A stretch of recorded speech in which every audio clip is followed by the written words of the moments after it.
सबसे पहले बीजेपी से सवाल है, बार बार आप लोगों पर इल्जाम यही लगता है कि एजेंसियों का आप लोग दुरुपयोग करते हैं।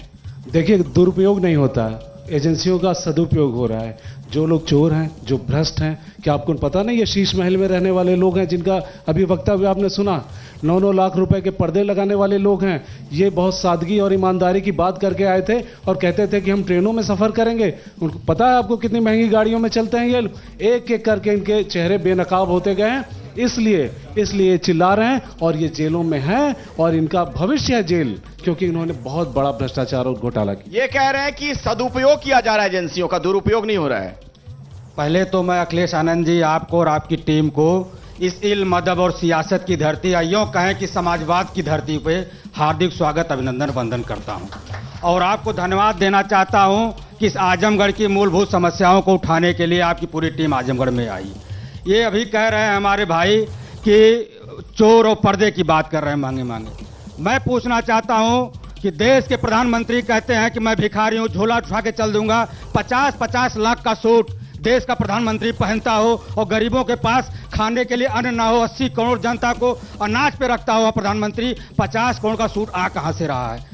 हम धन्यवाद देना चाहते हैं डीवाई चंद्रचूड़ साहब को, जिन्होंने इलेक्टोरल बॉन्ड के माध्यम से भारतीय जनता पार्टी की चोरी को देश के सामने उजागर किया है। कितना बड़ा घोटाला इलेक्टोरल बॉन्ड का, आप विश्वास मानिए, सरकार बदलने दीजिए। ये जो कह रहे हैं कि ईडी और ये काम कर रहे हैं, मैं कह रहा हूं कि हाँ, यही ईडी और यही जितनी संस्थाएं हैं, ये जब इनको पकड़ेंगी तब ये कहेंगे कि क्या हो रहा है। मतलब बदले की राजनीति करेंगे आप लोग को मौका मिले तो।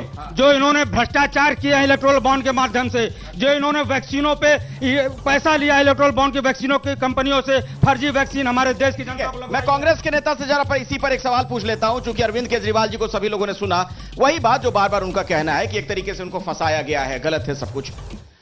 जो एजेंसियां हैं उसका दुरुपयोग कर रही है बीजेपी और इसकी सरकार, ऐसा आरोप आप लोग लगाते हैं। लेकिन यही वो कांग्रेस पार्टी है ना जो खुद, जिस पर केजरीवाल आरोप लगाते थे भ्रष्टाचार के। हम इसको दूसरी तरफ लेकर के चलते हैं, क्योंकि आजमगढ़ में आप आए हैं। मैं आऊंगा, आजमगढ़ की बात होगी, लेकिन चूंकि नेशनल पर्सपेक्टिव में भी बात हो रही है। हाँ, मैं एग्जांपल दे रहा हूं। आजकल आजमगढ़ जनपद में जितने थाने हैं, अगर हल्की सी मारपीट हो गई तो 2 लाख रुपए लेकर के 307, और अगर 307 लगना है तो 151 में चालान। ये खेल चल रहा है। लोग कहते हैं लोकतंत्र खतरे में। कहाँ? लोकतंत्र कोई व्यक्ति नहीं है, उसको बांध के रखा गया, मारा पीटा जा रहा है। जब राजनीतिक व्यक्ति का एसएसपी ने सुने, डीएम ने सुने, मैं जिला कांग्रेस कमेटी का अध्यक्ष हूँ, मेरे जैसे लोगों का फोन न उठाया जाए, जब सिविल सोसाइटी के लोगों का अपमान हो, मतलब इस तरह का अहंकार जो है, जो कार्यपालिका है, जो एक्सक्यूट करते हैं, जो इनकी नौकरशाही है, वो करने लगे, तब कहा जाता है लोकतंत्र खतरे में है, तब कहा जाता है भारतीय संविधान खतरे में है। मेरा कहने का अभिप्राय ये है कि मोदी सरकार जो है पूरी तरीके से जो है जितनी भी हमारी संस्थाएं हैं उनका दुरुपयोग कर रही है और अपने तरीके से अपने हित में इस्तेमाल कर रही है। यही बात तो केजरीवाल जी आप लोग के समय में कहा करते थे कि कांग्रेस वाले ऐसा करते हैं, करप्ट हैं, जेल जाना चाहिए उन्हें। देखिए, हम कह रहे हैं ना कि आज चूंकि केजरीवाल से गठबंधन है, राजनीति में कोई अस्थायी दोस्त दुश्मन नहीं होता, लेकिन एक बात मैं अवश्य कहूँगा आपके माध्यम से, कोई डर नहीं है। केजरीवाल ने जो कहा था आज वो भुगत रहे हैं, ठीक ना। कैसे फर्जी लोग फंसाए जाते हैं। शीला दीक्षित को उन्होंने बदनाम किया, आज वो बदनाम हो रहे हैं। आज केजरीवाल को भी समझ में आ रहा होगा कि कैसे फर्जी फंसाया जा रहा है। एक दुनिया लेवल के अर्थशास्त्री को जिस तरीके से इन लोगों ने बदनाम किया। केजरीवाल ने जो बोया वो काट रहे हैं, ये कहना चाह रहे हैं क्या आप? बिल्कुल, मैं सिर्फ ये कह रहा हूँ, केजरीवाल ने जो बोया वो काट रहे हैं। मैं जानता हूँ कि उनको फंसाया जा रहा है। उन्होंने एक पृष्ठभूमि तैयार की थी ना, अन्ना हजारे के मूवमेंट समय भी अन्ना तो भी अन्ना, सारा देश है अन्ना अन्ना। तो कुल मिला के केजरीवाल जी ने जो बोया था वो काट रहे हैं। ये मेरा अपना कहना व्यक्तिगत। और रहा सवाल, चूंकि जो सत्ता में पार्टी आई, जो धर्म के नाम पर, जो राम को भी ले आ सकती है, ठीक ना, जो खुद अपने आप में कहती है कि मैं अवतार पुरुष हूँ, निश्चित रूप से ईश्वर हो सकते हैं। आने वाले समय में उनकी पूजा करने वाली जमात भी हो सकती है, मैं इससे परहेज नहीं करता। लेकिन मेरा जहाँ तक मानना है कि केजरीवाल ने जो एक माहौल बनाया, उस माहौल से जो लोग उत्पन्न हुए, पैदा हुए, ठीक ना, वो लोग वही उनके साथ कर रहे हैं जो केजरीवाल ने किया था। निश्चित रूप से ऐसे में हम लोग केजरीवाल के साथ हैं, क्योंकि हम लोग लोकतंत्र को न खत्म करने वाले लोग हैं। लेकिन पंजाब में जब आप पहुंचते हैं तो वहां पर संविधान खतरे में नजर नहीं आता है, वहां पे आम आदमी पार्टी और कांग्रेस सामने सामने है। मैं इसका भी एग्जांपल दे रहा हूं।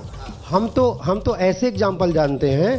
किसी आजमगढ़ जिले में त्रिवेणी राय जी हुआ करते थे, वो इंदिरा गांधी के यहाँ अपने कम्युनिस्ट साथी को पैसा दिलाने जाते थे कि मेरे खिलाफ लड़ रहा है, इसके पास पैसा नहीं है, ये कैसे लड़ेगा।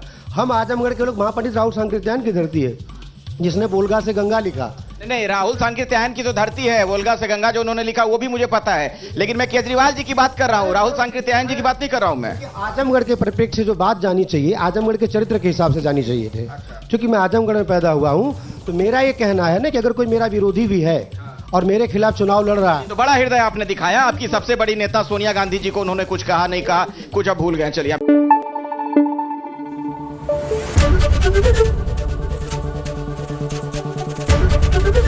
एबीपी न्यूज आपको रखे आगे।